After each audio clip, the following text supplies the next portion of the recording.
kind of the same challenges you've had at Speechworks with recruiting people that aren't able to physically get here, but want to be involved. And so we started thinking about the idea of Skyping folks in to the center to test out the concept of remote members. We learned a lot about how groups are formed and created, and that you really want to have an established group to invite others in.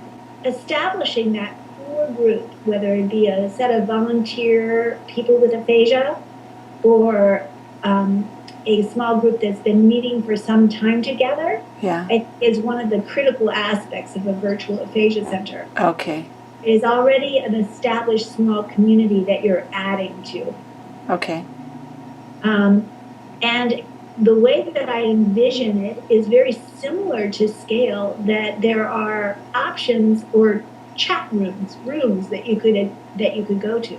It might be a technology room where the speech language pathologist is introducing new apps.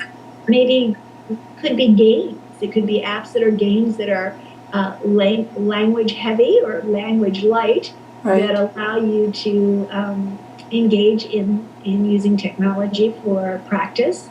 Or it might be a room where there's just conversation going. I think with the technology that we have now, you can have whiteboards and you can have all kinds of visuals, where you can share documents and you can share screens. And what we've also learned at Scale is, depending on where the person is in their journey of recovery, the type of group that they want to select, say in a virtual aphasia center or in a, stone and mortar aphasia center, it changes over time.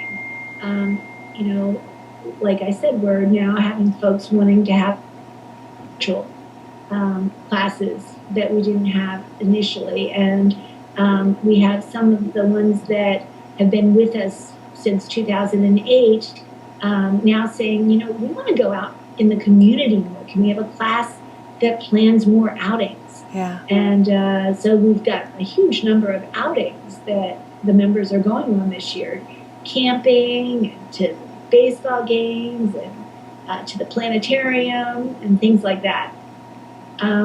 So, of course, in a virtual aphasia center, those outings might have to be virtual outings. Right. Which we're doing some with travel.